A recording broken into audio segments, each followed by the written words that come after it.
말씀 예수님의 이름으로 기도드립니다. 아멘. 좋은 아침입니다. 자, 우리 서로 앞뒤 옆사람 옆사람 돌아보면서 한번 인사합니다. 해피 땡스기빙 한번 인사를 합니다. 해피 땡스기빙입니다. 오늘은 추수감사주일, 이 찬양축제 관계로 우리 평소 주일날 진도가 나가던 로마서 진도를 잠시 멈추고 추수감사절에 대해 함께 나누도록 하겠습니다. 지금 우리가 지키고 있는 추수감사절이 성경의 절기가 아닌 것은 다들 아실 것입니다. 바로 미국 청교도로부터 시작된 미국의 절기입니다. 그렇지만 성경에도 이와 유사한 절기가 있지요. 바로 가을 추수를 마치고 곡식을 창고에 저장한 후 지켰던 수장절입니다. 수장절의 다른 이름은 초막절 또는 장막절이라고 성경에 나와 있고요. 왜냐하면 이 절기 때는 출애굽 40년 동안 장막에서 생활했던 때를 기억하며 뜰이나 지붕에 초막을 짓고 지냈기 때문에 장막절, 초막절이라고 부르기도 합니다. 지금도 초막절이 되면 롱아일랜드 같은 유대인들이 많이 사는 동네에서는 나뭇가지나 풀 등으로 초막을 짓고 지내는 모습을 가끔 보게 됩니다. 저도 예전에 한번 저 롱아일랜드 쪽에 일할 때 그쪽에 보니까 시나고교 거기 앞에 그 주차장과 뜰에 그런 막 초막을 지어놨더라고요. 그때는 왜 저래 지어놨나 생각했는데 그 뒤에 가만히 생각해 보니까 성경에 이것을 지키고 있구나 하는 것을 알게 되었습니다. 미국에서 지키는 추수감사절과 마찬가지로 성경의 절기 또한 감사하는 절기입니다. 그런데 성경의 절기는 단순히 추수나 또는 한 해 동안 지켜주심에 대해 감사하는 것을 넘어 그 속에 하나님의 구속 역사를 담고 있는 것이 좀 다른 것입니다. 바로 예수 그리스도로 말미암는 자기 백성들의 구원 말이지요.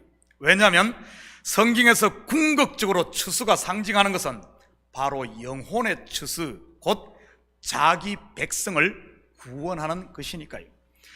이스라엘의 3대 절기는 다들 아실 겁니다. 뭐죠? 첫째가 유월절, 두 번째가 맥추절, 그리고 세 번째가 오늘 나온 수장절 또는 초막절입니다. 유월절을 다른 말로는 무교절이라고 부르고 맥추절은 칠칠절 또는 오순절이라고 부릅니다.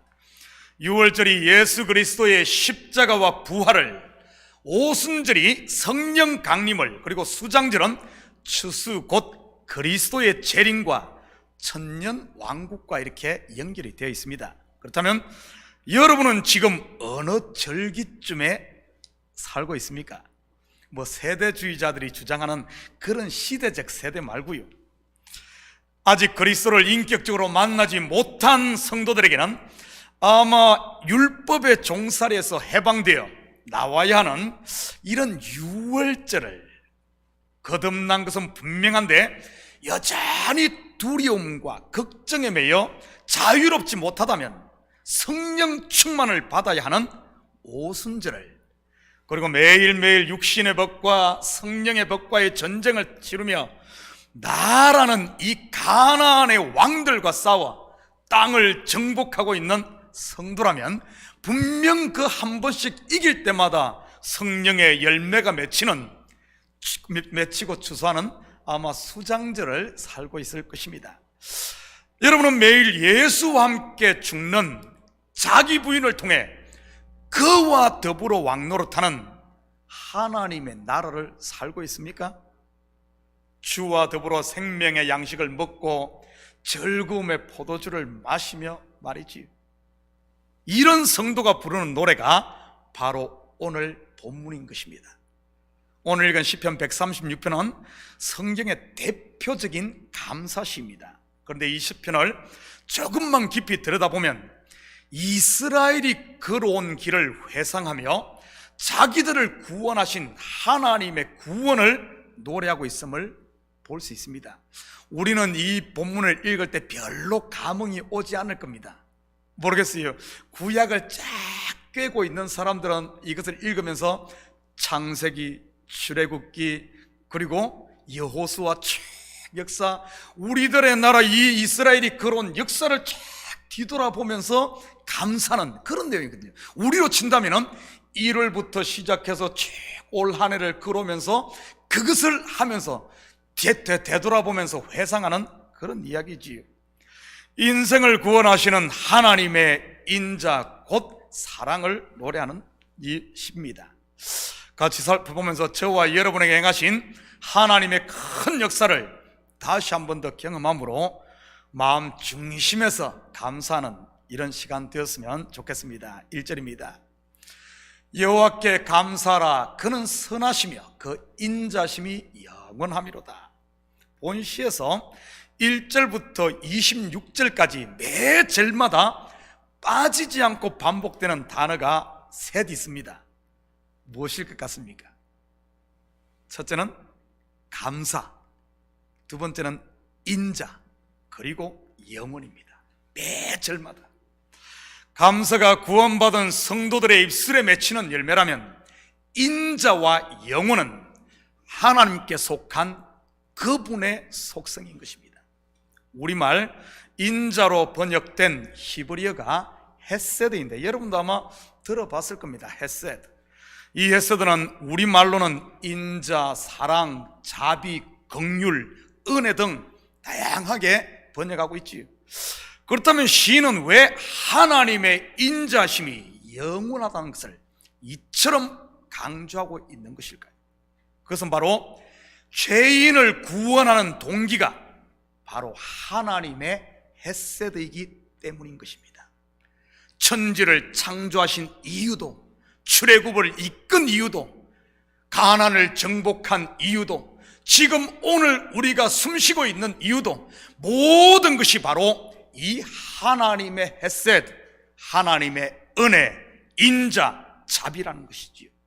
바로 그분의 사랑 말입니다. 그분의 사랑의 동기가 되어 우리를 구원하신 것이라는 거죠. 그분의 사랑 곧 저와 여러분을 향한 영원한 사랑 말이지요.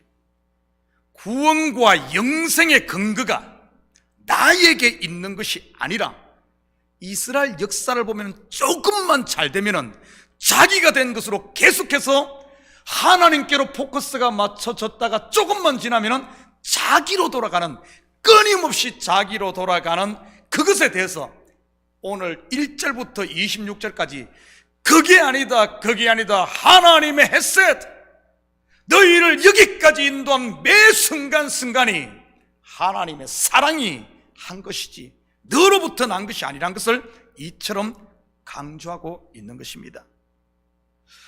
바로 하나님의 영원한 헤세드, 하나님의 그 사랑이 근거가 되어 내가 지금 하나님의 자녀가 되었고 지금 여기에 있다는 말이지. 혹시 여러분 가운데 내가 이만큼 하면 하나님이 받아주실 거야 라는 생각에 사로잡혀 여러분 껌파리 소년처럼 껌을 팔고 있는 분 계시다면 여러분 이 시간 자유할 수 있기 바랍니다. 우리가 대부분의 성도들이 다 거기에 매 있어요. 거기에 매 있어. 그래서 껌을 2개 팔면은 한 1개 판 것보다 나는 너보다 나아. 그러지 못하고 팔지 못하면은 기죽어 가지고 다른 사람은 다 잘 되는데 잘하는데 나는 왜 이렇게 안 되냐 하며 교회의 자리를 지키지 못하고 이리 기웃 저리 기웃, 잘 돼도 그러고 못 돼도 그러고, 이런 거에 대해서 지금 오늘 이 시인은 그게 아니다, 하나님의 은혜로 되어졌다는 것을 이처럼 말하는 겁니다. 그 마무리 많이 팔아 집을 사다가 하나님에 바친다고 해도 그것은 여러분의 구원에, 나의 구원에 눈꼽만큼도 보탬이 되지 않는다는 말입니다. 물론 껌 하나 팔지 못하고 빈손으로 하나님 앞에 서더라도 하나님은 여러분을 외면하지 않고요. 예수님의 십자가 옆에 달린 우평강도가 그러지 않았습니까? 빈털털이었지 않습니까? 또한 아버지 재산을 모두 탕진하고 장기와 놀아난 둘째 아들도 예외는 아니고요.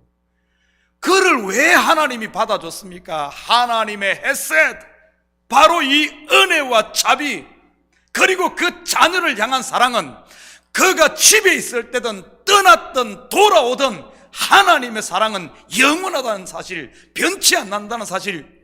우리 자녀들 지금 둘이 있는데 부모의 사랑은 매를 때릴 때도, 아니면은 여러분이 원하는 장난감을 사주고, 요즘에는 뭐 핸드폰 좋은 거 사줘야죠, 컴퓨터들을 사줄 때도 똑같다는 말. 컴퓨터 사주고 뭡니까, 아이폰 사주면은 우리 엄마 최고, 아빠 최고, 그러다가 매 때리면은 아빠 맞아, 이게 아니고요.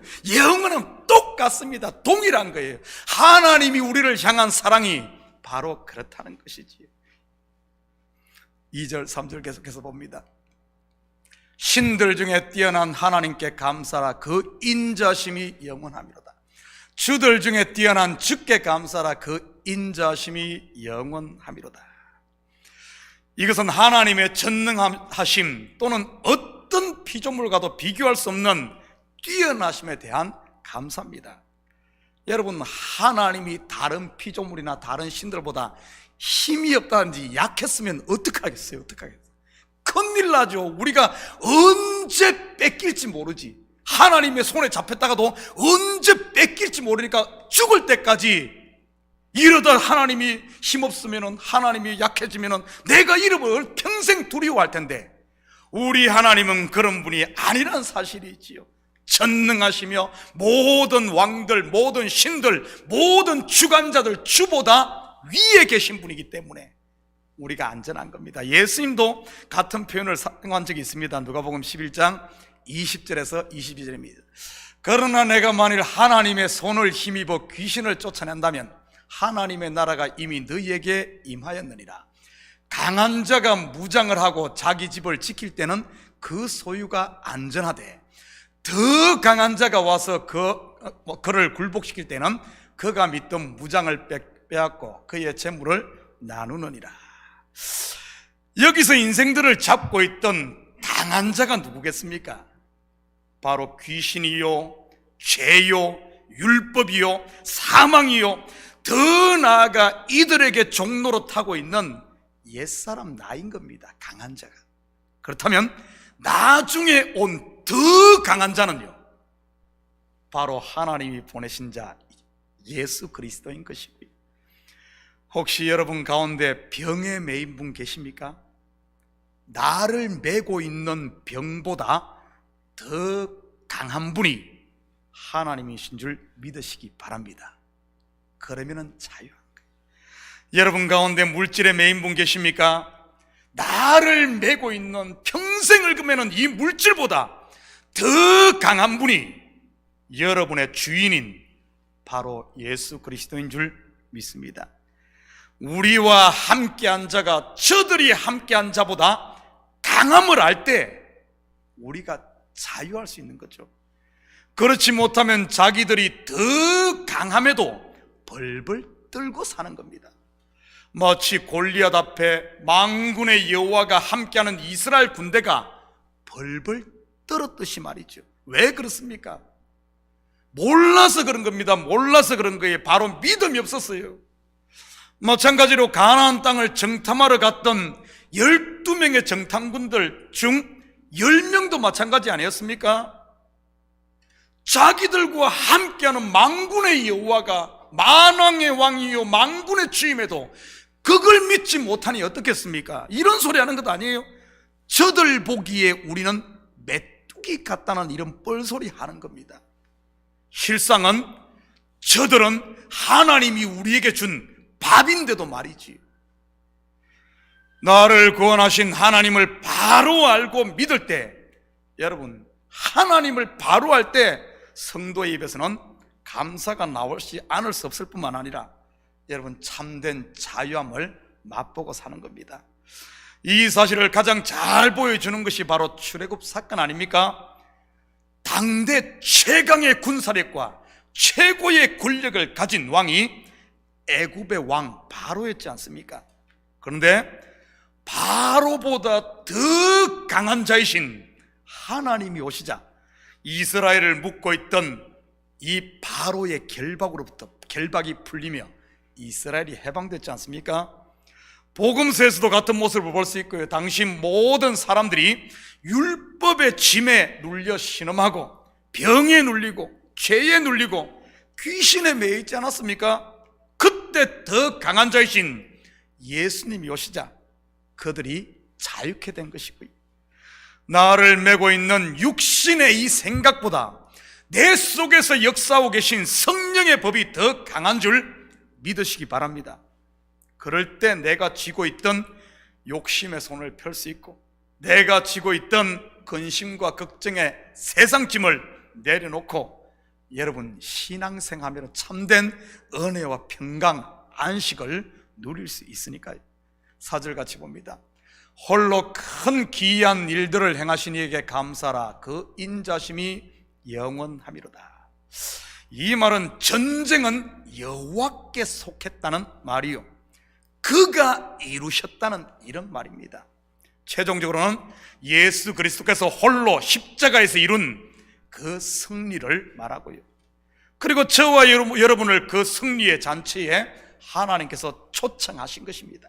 그 기쁨과 영광을 함께 누리기 위해서 말이죠. 이 사실을 안다면 감사하지 않을 사람이 누가 있겠습니까? 나는 한 것도 없는데, 버솔 시냇가에서 지쳐서 전쟁에 나가지 못하고 그냥 지쳐서 앉아 있었는데, 다윗이 그 아말렉과의 전쟁에서 승리하고 어마어마한 탈취물과 가족들을 다 데리고 와서 이것을 함께 나누어 주었을 때 감사하지 않을 사람이 누가 있겠냐는 말이지요.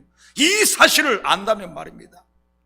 예수도 홀로 이 구원을 완성하시고 우리를 그 잔치에 초청한 것을 안다면 어찌 그냥 있을 수 있겠습니까? 모르니까 그런 거죠. 모르니까.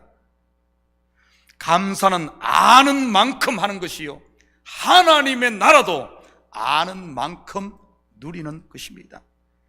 알자 여호와를 알자, 힘써 여호와를 알자는 이 호세아 선지자의 외침도 이런 맥락에서 한 것 아니겠습니까? 우리를 향한 그분의 사랑을 알고 그분의 능력을 알고 그분의 인자심이, 우리를 향한 그 인자심이 영원하다는 사실을 알 때 더 이상 세상에 끌려가지 않고 쓰러지지 않고 우리의 참된 신랑이신 호세아 예수 안에서 안식을 누리는 것 말이지. 5절입니다. 지혜로 하늘을 지으신 이에게 감사라. 그 인자심이 영원하리로다. 5절부터 9절까지는 창세기를 요약했다고 볼 수 있습니다. 바로 천지 창조가 하나님의 인자의 근거를 두고 있다는 그런 말이지. 제가 설교 가운데 여러 번 언급했듯이 천지 창조는 단순히 눈에 보이는 물질 세계의 물리적 창조만을 말하는 것이 아니라고 했습니다. 바로 겉의 것을 통해 속의 것을 말하는 것이요, 이 땅의 물리적인 이 하늘을 통해 보이지 않는 하나님의 하늘나라, 바로 표적이라고 했습니다. 그렇다면 하나님의 지혜로 지은 하늘의 이 속의 것은 무엇을 말하는 것일까요? 물론 겉으로 보기에는 우리가 보는 파란 하늘, 오늘 아침에 보니까 참 하늘이 맑읍디다, 스카이를 말하는 것이겠지만 말이지, 여러분 하나님이 계신 하늘이 어디일까요? 로켓 타고 가면 저 위에 있습니까? 미국에서 달 착륙선 보냈던데 그 가면 있나요? 아니면 더 멀리 은하계를 넘어가는 로켓을 타고 하나님 거기 있습니까?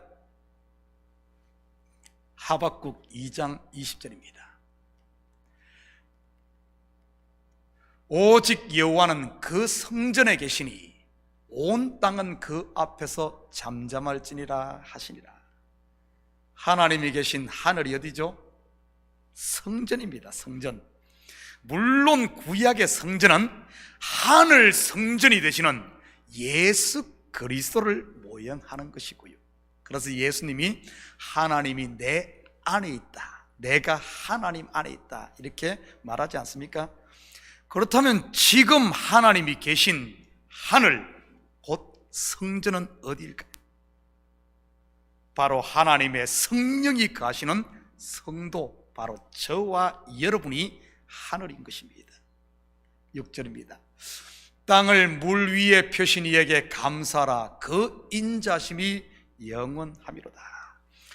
이것은 물 가운데서 묻히 드러난 것을 말하는 것으로 출애굽 그림으로 보면 홍해가 갈라져 마른 땅이 된 것을 묘사하는 것입니다. 노아의 홍수에서는 새 땅이 드러난 것을 말하는 것으로 죄로 말미암아 저주 가운데 있던 옛 땅이 없어지고 새 땅이 드러난 것을 말하는 것이고요. 가시와 엉겅퀴만 내던 밭이 이제는 곡식이 자라는 새 땅, 곧 옥토가 된 것이지요. 내가 무엇을 해서 옥토가 된 것이 아니라 하나님의 인자, 예수님의 피 공로로 말미암아 우리가 옥토가 된 겁니다. 그러니 어찌 감사하지 않을 수 있겠으며 그분의 인자심을 찬양하지 않을 수 있겠습니까? 그리고 낫을 주관하는 큰 빛은 진리를, 밤을 주관하는 달과 별들은 율법을 말하는 것으로 바로 하나님의 말씀을 일컫는 것입니다. 그러기에 말씀을 듣는 자가 복 있는 사람이요, 말씀을 순종하는 자가 100배, 60배, 30배 열매 맺는 옥토인 것이고요. 이 말씀이 지금 하늘인 여러분의 마음에 운행하고 있습니까? 여러분의 마음에 달과 별과 해가 떠올라 환하게 비추며 낮과 밤을 비추고 있냔 말이지. 혹시 불평과 원망, 세상 근심이라는 이 구름으로 인해 혹시 여러분 마음, 여러분의 하늘에 빛이 가려져 있지는 않습니까? 그런 분 계시다면 이제 마음문을 활짝 열고 빛 가운데 나올 수 있기를 축복합니다. 쉐마 이스라엘, 들으라 이스라엘아, 듣는 자가 복된 자요, 듣는 자가 하나님의 백성이요, 이 듣는 자가 빛이 비치는 자가 열매 맺는 자이니까요. 우리 10절입니다. 애굽의 장자를 치신 이에게 감사라. 그 인자심이 영원함이로다. 그리고 10절에서 16절까지는 출애굽 광야의 여정을 통해 이루신 하나님의 구속 역사를 회상하며 감사하는 노래입니다. 어린 양의 피를 흘려 이스라엘을 해방시킨 유월절과 홍해 도화, 그리고 광야를 통과하게 하신 분이 누구라는 말이죠? 그 큰 일을 이루신 것 또한 하나님의 햇셋, 나에게서 난 것이 아니라, 내가 잘나서 하나님이 나를 건져낸 것이 아니라, 내가 똑똑해서 홍해가 갈라진 것이 아니라, 내가 뭘 해서 광야에서 살아남은 것이 통과된 것이 아니라 바로 하나님께서 전적인 구름기둥과 불기둥, 독수리 날개로 하나님의 햇셋의 인자가 나를 애굽에서 가나안으로 인도했다는 말이지. 올해를 뒤돌아보면 여러분에게도 많은 어려움들이 있었을 것입니다. 물론 여기에 계신 분들은 그 어려움을 넘어 산 넘고 물 건너 바다 건너 여기까지 온 것일 것이고요. 저 또한 마찬가지입니다. 저는 개인적으로 그 어느 해보다 참 힘든 한 해를 보낸 것 같습니다. 아마 미국에 와서 처음 개척할 그때 이후에 아마 가장 힘든 한 해가 아니었나 싶습니다.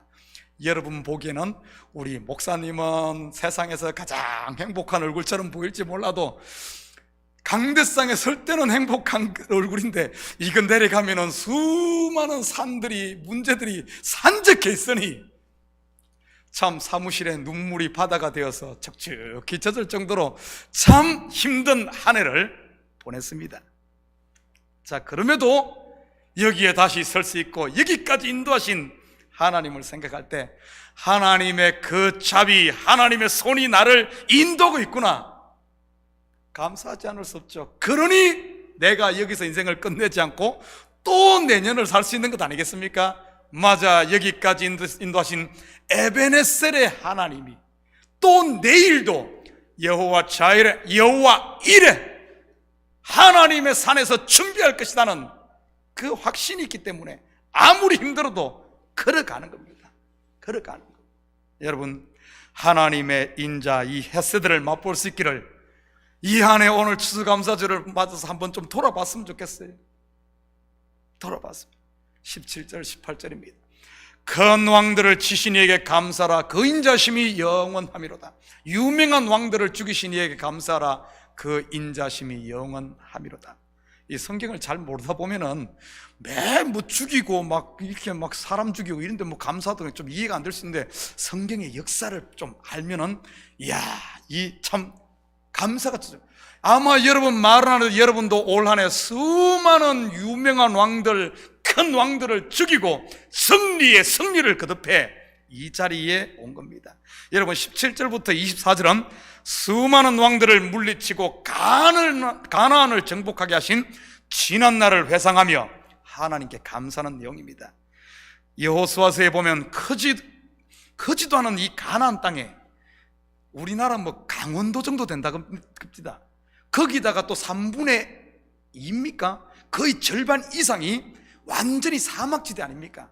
쉽게 말하면 뭐 코딱지만한 그런 나라에, 그런 가나안에 웬 왕들이 그렇게 많이 나옵니까? 여호수아에 보면은 그 여호수아가 정복한 왕들의 이름만 해도 셀 수 없을 만큼 많아요. 여리고 성을 넘으면 아이성이 있고, 아이성을 무너뜨리면 5 왕들이 버티고 있고, 여기도 왕, 저기도 왕, 사방군데 왕이에요. 사방군. 그렇다면 지금 우리에게 이 왕들은 누구겠습니까? 지금도 매일 성령의 법이 무너뜨리고 있는, 스스로 머리가 되려고 하는 내 속에 있는 옛사람, 이 나라는 존재가 가나안의 왕 아니겠습니까? 그런데 이러한 왕, 곧 머리를 누가 베었다는 말입니까?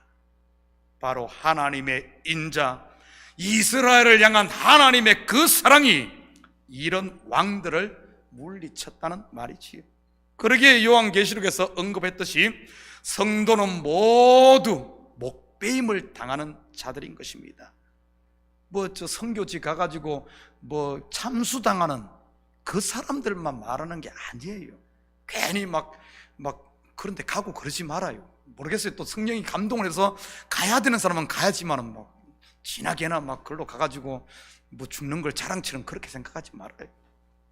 여러분, 그것도 하나의 목이 아닌, 오늘 본문에 보면은 그것도 아닌 목이 하나가 아니에요. 수많은 목들이 베입니다. 스스로 왕이 되려고 하는 그런 내 속의 왕들이 그만큼 많다는 겁니다. 여러분, 매일매일 내 속에서는 이 왕들이 기어나와요. 머리 되겠다는. 이러한 목들이 매일 잘릴 때 그리스도만이 머리인 새로운 피조물이 되어 그리스도와 더불어 우리가 왕노릇하는 것 아니겠습니까? 추수감사절은 다름 아닌 하나님께서 행하신 구원, 바로 처음 사랑, 이것을 찾는 절기인 것입니다. 여기까지 인도하신 분이 하나님이란 사실을 다시 한번 확인하는 것 말이지. 분명 여러분에게도 올 한 해 크고 작은 일들이 많았을 것이 틀림없습니다. 때로는 좋은 일도, 때로는 그렇지 않은 일도 말이지. 좋은 일이 오히려 나를 하나님의 처음 사랑, 하나님의 은혜, 헤세드에서 혹시 벗어나게 하지는 않았습니까? 하나님께서 하신 일을 내가 한 것처럼 둔갑시키고 스스로 왕이 되고자 하는 것들 말이지.